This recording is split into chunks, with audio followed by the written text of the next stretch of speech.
Nowadays, when traveling abroad, mobile data is essential, especially in China, where QR codes are widely used for payments and services. You also need data for navigation, checking emails, and staying connected anytime, anywhere.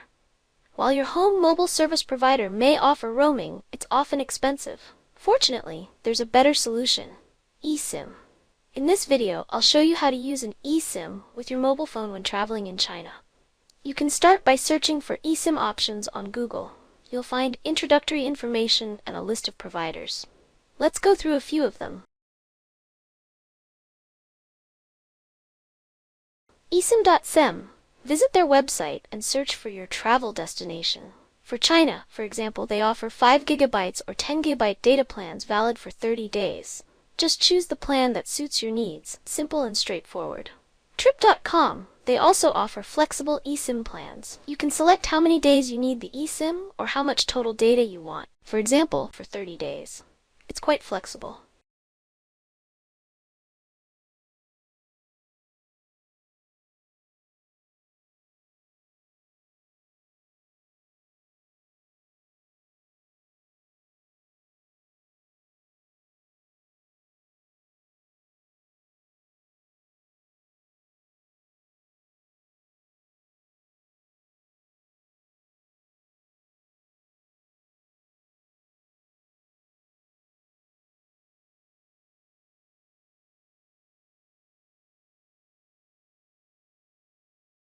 esim.net and romic.com. These are other providers where you can search by destination and select data plans by duration or choose unlimited data for a higher cost. These are just a few examples. There are many more providers out there.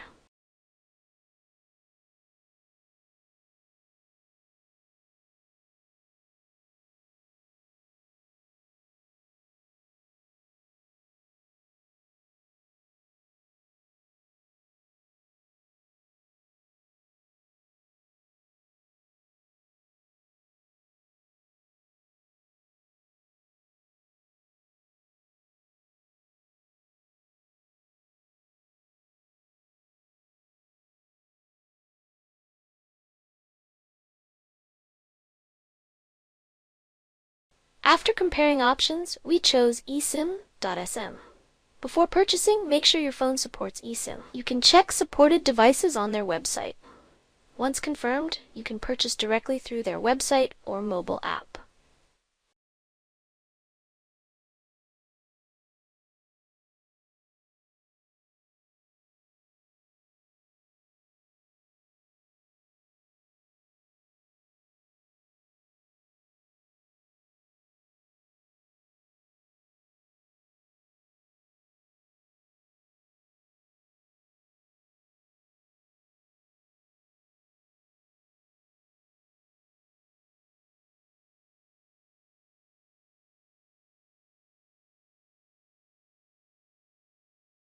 You can also purchase the eSIM through the esim.sm mobile app, as shown in the video.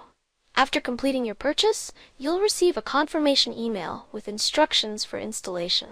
The process is very simple. Just scan the QR code included in the email and follow a few easy steps on your phone. That's it. No need to understand the technical details. Once installed, the eSIM is ready to use.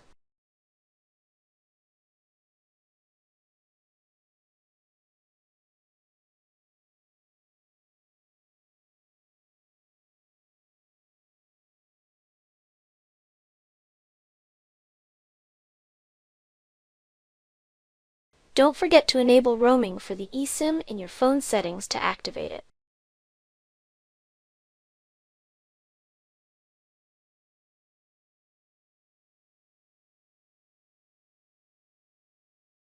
You can also manage your eSIM settings from your phone. The eSIM will show up as a SIM without a number. You can rename or adjust settings as needed.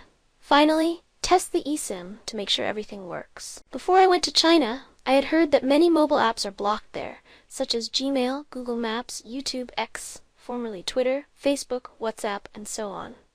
When I arrived in China, I tested this myself.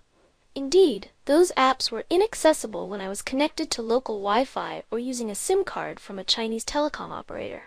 However, I found that by using an eSIM, I was able to access all of those blocked applications. This made things much more convenient for me as a foreign visitor. As you'll see, when I connected to Wi-Fi, I couldn't access any of the restricted apps.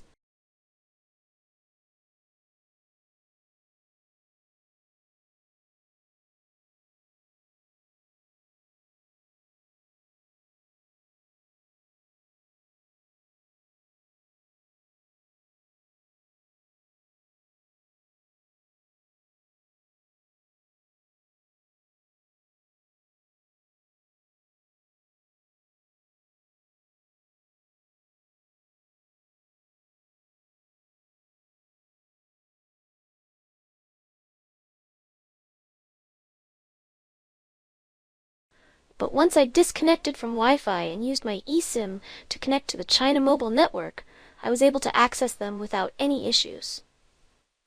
You might say that a physical SIM card from a foreign country would also allow access to blocked apps, and that's true. But my point is that using an eSIM is often much cheaper and more convenient, while still giving you full access to the apps you need during your stay in China.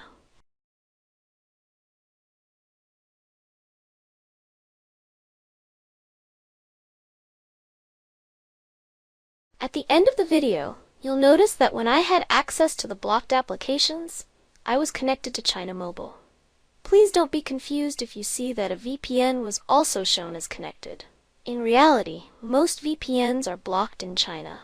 As demonstrated earlier in the video, when I was connected to Wi-Fi with the VPN on, I still couldn't access the blocked apps.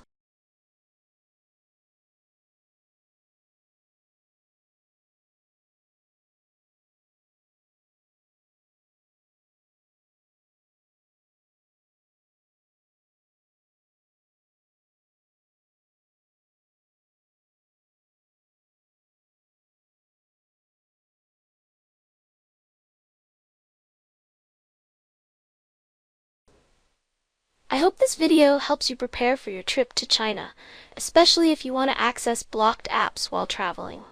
If you find the content useful, please like the video and subscribe to my channel. Thanks for watching.